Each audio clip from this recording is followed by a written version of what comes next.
You know, Nick, you know why that is? Red means what? Set, I can set it to record.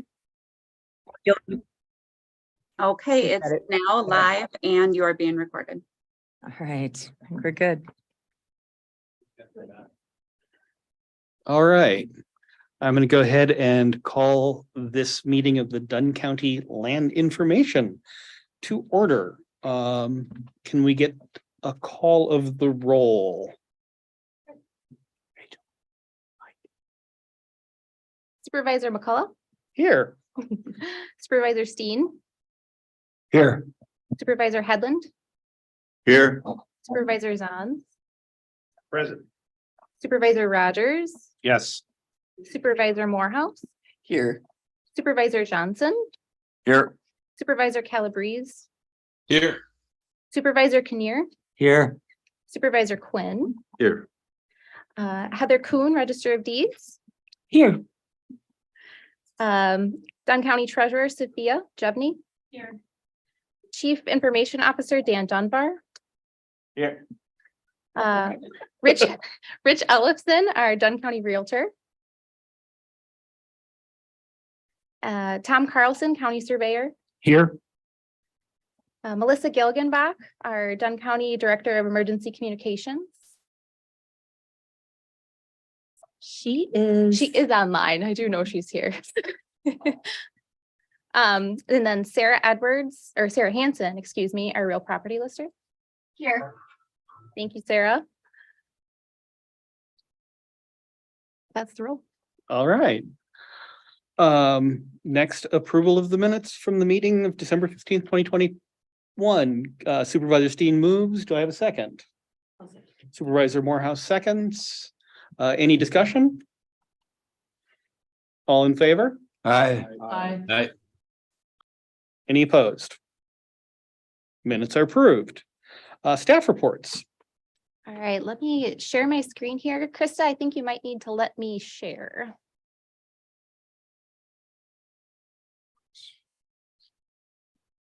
Okay, you should be able to now.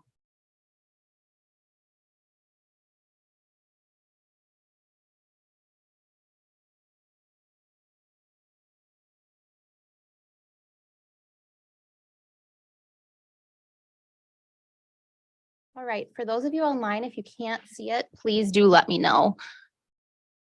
Well, first, I just want to say thank you all for being here. I know you have packed agendas before and after this, so anytime that we can get with you is really appreciated to update you on what our team is doing as far as land information office activities.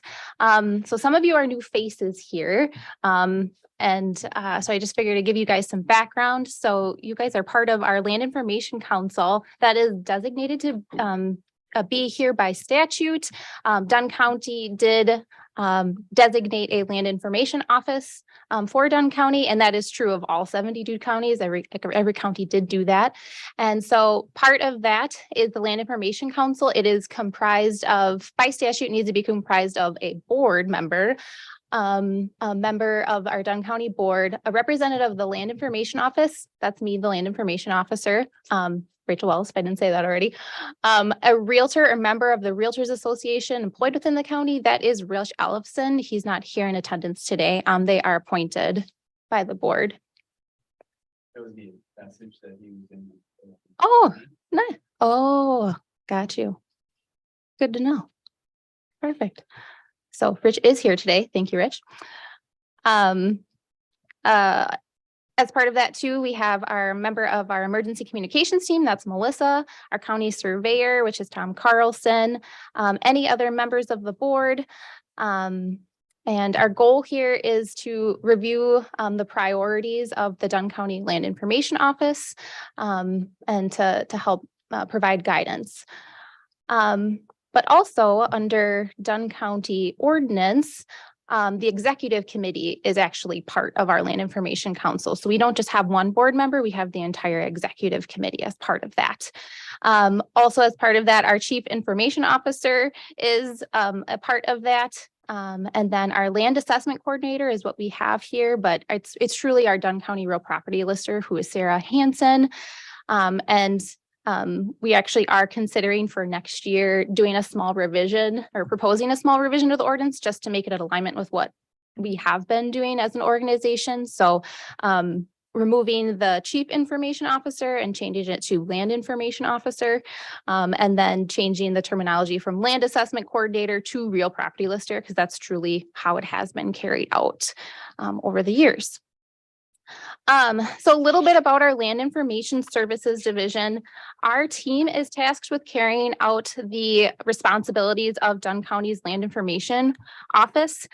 Those are to coordinate our land information projects, and then also carry out the projects that we established in the Land Modernization Plan, which was approved last year. That's a 3-year plan where we kind of establish our priorities for developing land information that maybe isn't available, or refining and making those data sets more accurate that we do have, and then making them accessible for internal and external stakeholders. So that's kind of our charge. Our Land Information Services Division also is responsible for several other things. We maintain the property information with the land records management system. So that's all assessment information. We coordinate with those municipal assessors. We review recorded documents and transfer ownership, make changes to property with someone subdivided land and does combination. We process all of those transactions. And then if there are changes to taxation districts, so your school districts, TID, TIF, boundaries, those are all things that we maintain. Any rehabilitation districts as well, we maintain those within the assessment system.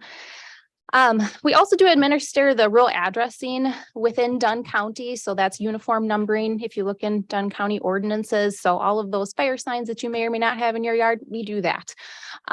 We also are responsible for the assignment, making sure that those addresses get into the emergency management system. And we also do coordinate with the local addressing jurisdictions. So all villages and the city actually do issue their own addresses. So we coordinate with them to get their updated addresses so that they are within both the assessment system and the emergency management system. So, and we also have been providing, at least especially this year, a lot of support to smaller villages who have seen some growth and haven't issued an address in many years, and they're not really sure where to begin. So we actually, that has been actually kind of a good process this year. That's been newer. We're also responsible for maintaining all of the GIS data systems and everything within Dunn County. And that is true of just creating those foundational data sets for our land information plan. But then we also act as a geospatial resource for any Dunn County department. So if people have a question on something, they'll contact myself, or they'll contact Brittany Ricky, who is our new GIS specialist. Which brings me to our team. So I'm Rachel Wells, our land information officer. I'm new as of June. So if I seem like I'm going fast, it's because I'm new. Our real property lister is Sarah Hansen. She's on the line. So if you have any questions on property assessment, coordinating things with municipal assessors, she spends a lot of her time on the assessment process and coordinating with our municipal clerks every year. And then also reviewing all of those ownership transfers for accuracy after they have been recorded in the Register of Deeds office. So that's a huge bulk of her responsibility. And then Brittany Ricky is our recent addition in August. She's back there, right there. Yep. So she's our GIS technical specialist. So she supports those real property functions that we do have, but she also helps us carry out those projects that we have identified within the modernization plan, and also digging into really fun real estate things that we find and trying to increase the accuracy of our parcel mapping that we do have online. So that's our team of 3. And we're within the IT division here at the county. So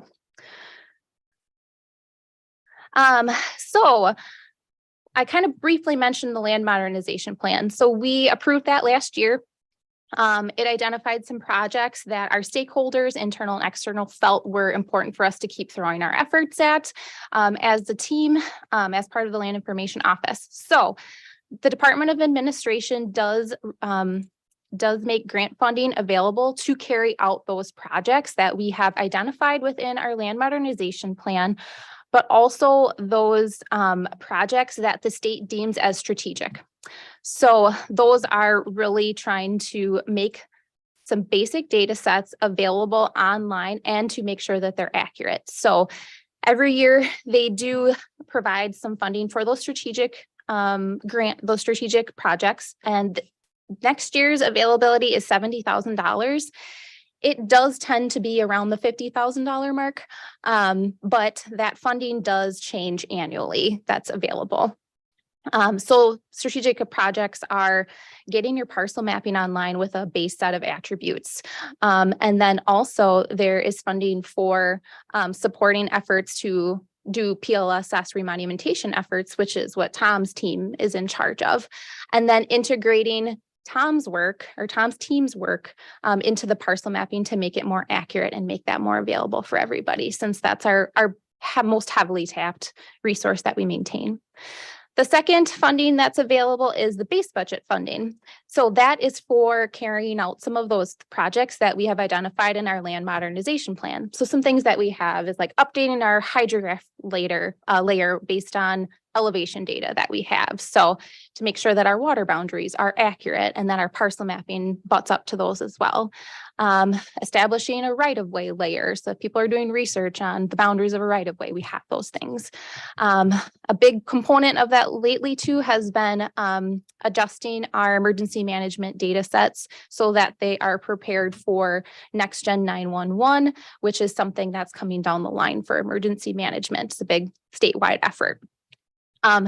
So that funding does change quite a bit each year too. And that, I guess the overall goal of the base budget is to try and have at least $100,000 funding within a land information office. That's the goal. And then the third one is $1,000 for training. So for 2023, our total available grant dollars is $106,320. So that is up from last year. And that's really a reflection of the real estate market. So those dollars, so the Wisconsin Land Information Program is funded based on documents recorded at the Register of Deeds office that are I think the majority of them, I would say, Heather, are subject to this kind of funding. Yep, the majority of the documents, plats are not included in this split, and transportation project plats are not included in the split, but everything else. Mm-hmm. So that kind of speaks to how volatile it has been over the past 2 years. I mean, everyone hears about the real estate market being, very hot, but all of our funding, as well as Heather's funding in her office, it's really a reflection of the real estate market. Ours is a delayed reflection of it. But yeah, so that's where this funding comes from. So here's just at a high level, the recorded document trends that we have seen since 2015. I have a better visual for you in the next slide, but essentially you'll see that in 2022, our recorded document numbers are kind of coming back down to reality. If you look at 2019, we're coming down, but the anomalies here for the past 2 years have been 2020 and 2021. It's been a very busy year, and part of that is refinancing. So recording of, updated mortgages to refinance for those lower rates. So, but yeah, so here's a graphical representation of that. So there is a portion of every recorded document that the county can retain to help fund some of these projects that we identified in our land modernization plan. So for reference, 2021 was, over 73,000, and this year we are coming at, just almost 52,000. So we'll probably be over that by the end of the year for retained fees. So it's a pretty responsive funding source. So based on the market. And something new that we did for this year was establish a separate cost center for managing these retained fees, just to create a little bit more transparency in the budget process and to better manage those funds. Because one thing that we do is we save those retained fees for these projects over a number of years. So every year you'll see a carry forward request from our team to save towards these projects that we are looking to pay for. So we wanted to separate that out to make it a little bit more clear what those dollars are for and are being used for. I'm moving fast. Are there any questions immediately? No. Okay. So yeah, so I guess fair to say that 2020 and 2021 have been busy years.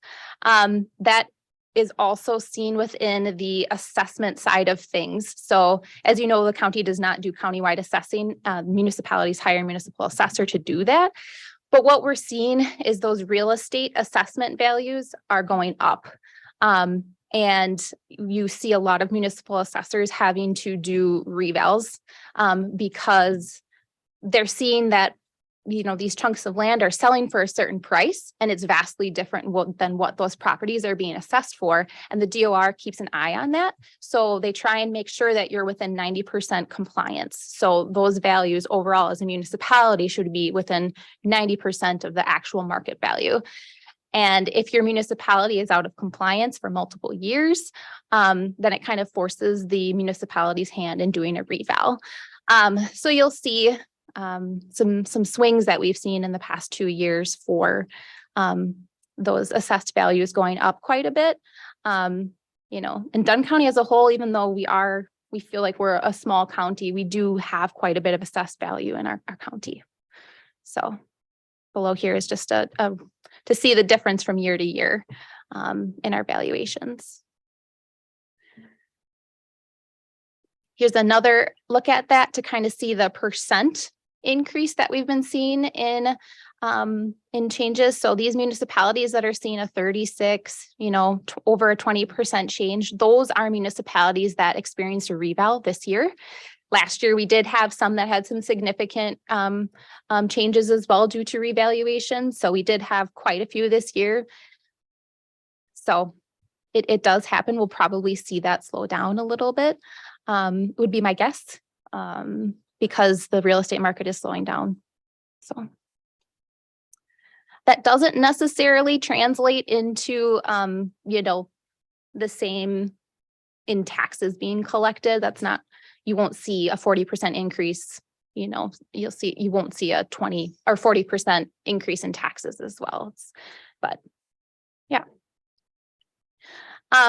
And one thing to mention here too is personal property assessment. It's not something that we talk about as much, but I thought to bring it to your attention that personal property has been brought up a few times in legislative agendas to be removed potentially.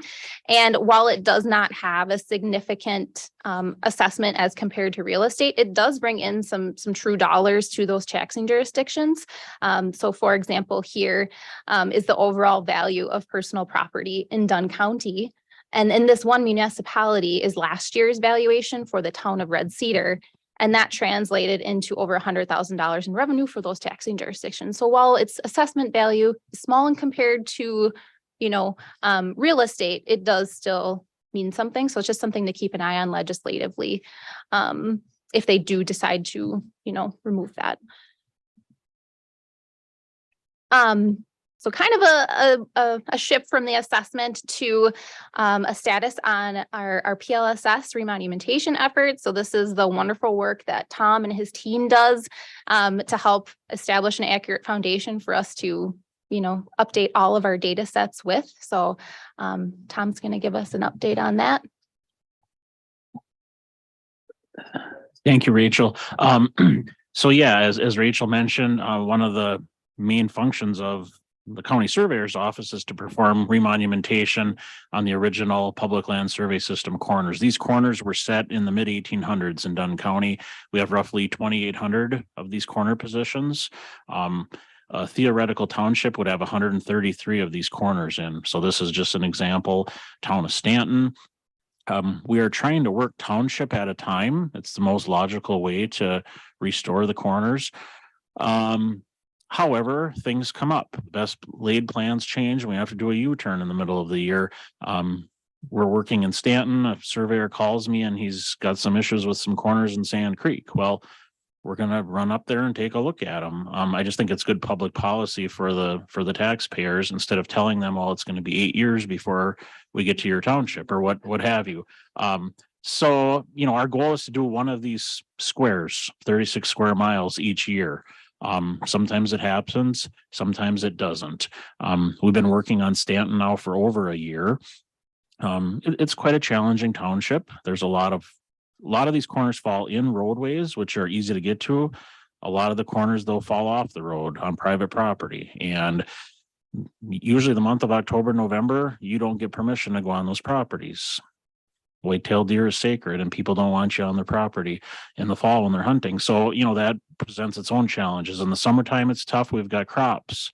Farmers have corn planted, and you're not going to go out in their field and knock their corn down. So our goal is to do one of these townships a year. We're getting very close to having Stanton done. The townships all below that, if you can picture the county, we've got town of O'Galley, Weston, and Lucas are all below this. They're all 100% done, and we're working our way up the west side of the county. So, and Rachel, if you go to the next slide. So the corners in Stanton, we're not getting to right now for obvious reasons. We've been also working on the town of Tiffany. And as you can see, we've got roughly 30% of those corners done. That's our next target township. So, I don't really have anything else to add. I guess the end goal is to get a monument in the ground where we believe the original surveyors had it, and then put an accurate GPS coordinate on it so the parcel mapping can be improved from our work. So that's really all I have. I could speak for hours on this, believe me, but if there's any questions, I'd be glad to answer them.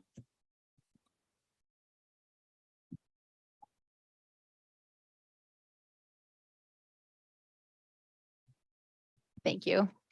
As Tom mentioned, so as his team, completes a township, we'll come behind and update our parcel mapping to be in alignment with that updated monumentation, which is no small effort. It is a slow process, looking at all of the deeds and tax parcel records that we do have to try and remap those properties. So we've been working through Weston, and it does take quite a bit of time, but it is one of our most highly used resources. It's a foundational data set. This is just a look at our GIS site usage just for the one that has the parcel map and a lot of different data sets on it. So we get 85,000 page views, and that's just in, the year, year to date. And the average person spends 40 minutes there. So, we do get a lot of return users, but there are a lot of new ones. So 74,000 that are new. So they're unique. So it is a resource that we want to make sure is available and as accurate as we can make it with the information that we have. So we spend most of our time here. Yeah. So some notables in 2022, we had some significant staff changes. So you all are probably familiar with Steve Kochaver. He was the former land information officer. He retired after 27 years of service. So he retired in June, and he, from what it sounds like, is liking retirement. So I applied for his position and did get it. So then that also left a vacancy that we did have to fill. So that entered Brittany here. So we hired her, and she started in August of 2022. She actually did come with some background in land information. She had 2 years at Rusk County. So she has a really solid foundation, and has been really helpful and has been able to just jump right into things and find things that need to be worked on, and as well as our initiatives that we have as part of the land modernization plan. We also did acquire a building footprint layer, which is one of the items that we did have listed in our mod plan. So on the right here are the building footprints that we had generated. They are from the LiDAR data that we had collected in 2019. The federal government decided that Dunn County needed to have updated LiDAR. So they paid for the acquisition of that LiDAR data, which is a significant expense that we did not have to pay for. So, but they did provide that data to us so that we could get some of these derivatives like building footprints, which is really helpful for all different applications that our different departments have. It is something that we have available for internal use, not external use at this time, largely because we want to make sure that the accuracy of the parcel lines in relation to the building footprints is as accurate as that can be, because it can make things look like an encroachment that aren't an encroachment. So, but it's valuable for other applications. We also did help develop some of the regulatory data sets that are used to enforce the subdivision ordinance that did come into effect this year. So that's available for both internal and public use. It's available on our GIS site to help give surveyors a quick reference for the different restrictions or things that are within their area of interest. But we also did provide the actual data to the surveyors that commonly work within Dunn County so that they would have the same resources that we are using to review their work. So we also did have a successful error-free submission of our statewide parcel data. That might sound like a small thing, but it is significant. So we have to submit a standardized data set to the state annually as part of the overall Wisconsin Land Information Program. And it is an intense submission that we do annually, but then what it does do is provides a statewide parcel layer for the state of Wisconsin that has the same data in a standardized format for anyone to use. So you could go out there, and a lot of actual like realtors go out there and look. I mean, they look at our website as well, but it helps to give an overall picture of what's going on in the state of Wisconsin. And they have been using it too legislatively to understand how potential things might affect, how potential legislative items might affect properties, and to see property change over time. We also been making some steady progress in remapping properties based on that updated remonumentation. And we're continuing to collaborate with all of our departments. Every day we are working with someone else to try and help them out. It's our ROD's office, treasurer, especially this time of year for the treasurer, our E911 team and our sheriff's department and everyone. We like to collaborate with everybody. We also did apply for some additional grant funding for emergency management purposes. The Wisconsin Department of Military Affairs made some funding available to help for both PSAPs, so your public service access points, so Melissa Gilgenbach's team, and the GIS teams to help get their data and technology ready for Next Gen 911. It's going to allow emergency management teams to receive more detailed location information on calls that are incoming, as well as receiving text messages and pictures and things like that. So, but it leans very heavily on GIS data. So we did want to apply for additional funding to help do extra checks on our data to make sure that it's meeting the standards that they need. We haven't heard back from it yet, but we should hear in the month of December. So for next year, we are actually doing an aerial imagery collection. One of the goals outlined in our modernization plan was to collect imagery at least every 3 to 5 years. With the amount of building and growth that we've seen from 2020, which was our last collection, to 2023, it seemed like a perfect time to do that. And there is a kind of a consortium statewide that we are a part of, but especially on the west side of state where they are also moving towards a 3-year collection. So we do see some cost benefits by doing aerial imagery collection in conjunction with some of our neighbors. So all of that data does go out online on the GIS site. We use it for field applications, and it goes within our emergency management system as well, so that they have very high resolution, accurate data. So we will be doing that in the spring. We're going to be focusing more on hydrology this year. So we received some updated hydrology break lines to update our water boundaries. So we have been working through that, but we're going to hopefully wrap that up in next year. I think I mentioned it before, but continuing to remap our parcels based on the remonumentation, working on Next Gen 911 data development and refinement. So even if we don't get grant funding through the Department of Military Affairs, we're still going to work on those things. We also potentially might have a land records management system upgrade. Our current assessment system vendor, which is for assessment and taxation, is moving to the cloud, and they would like us to do that as well. So that potentially might be happening next year. We are considering revising the uniform numbering system ordinance, so rural addressing ordinance, to be a little bit more comprehensive, and also speak to some of the needs that we have from a next gen 911 perspective. Right now, a lot of the things that we do as it relates to rural addressing is carried out in policy, but they could be within a revised ordinance. And I mentioned it at the very beginning, but we are considering revising the ordinance just to make some small terminology changes to be reflective of what we've been doing. So that was a lot. Are there any questions that you guys have? Yes. Got a question for Tom. Have you done the town of Tanner? The town of Tainter was remonumented in 1995. But it was done by conventional methods. So what I mean by that was with a transit and a laser. And inherently there's some error in that. You know, it was good work at the time, but we've got 2 to 3/10 of a foot floating around in places. I won't get into a big explanation on, but basically the whole township was traversed, line of sight. And then high accuracy monuments were tied in as part of that traverse, and everything was adjusted and rotated to fit. So when we go back now, we may find the monument still holds, right? Monuments mark boundaries, and a coordinate is secondary. Okay, so many people jump on GPS coordinates, but coordinates don't mark corners of property. Physical monuments do. So these monuments that are in the ground may not be exactly at our coordinate value that was obtained in 95. So we are going back and remeasuring a lot of those monuments and updating our coordinates. So to answer your question, the town of Tanner is remonumented.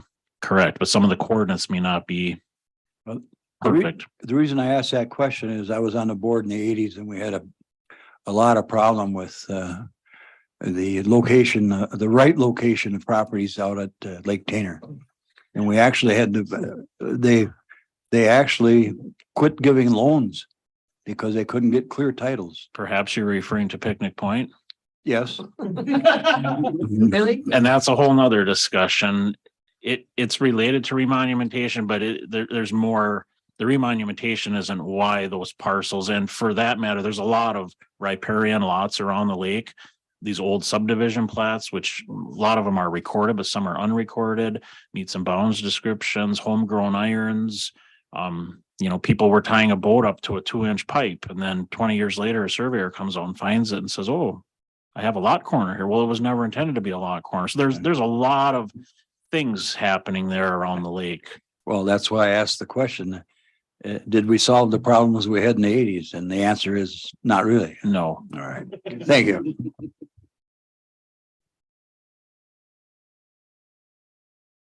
Anybody else? Rachel, you're, I think, off the hook for questions. Thank you. Yeah, sounds good. If you guys have any that you think of afterwards, just feel free to reach out. Really appreciate your time. Thank you. Great job. Having been to several of these, you did very well. And thanks, Tom. All right. Consideration for actions. We have none. We are adjourned. I'm going to give us 5 minutes just before we start exec so that we can. Thanks, Tom. Chris, do you want to pause? So you want to pause the recording? Yeah, I'll have to stop the live stream and then just do Start a a new one.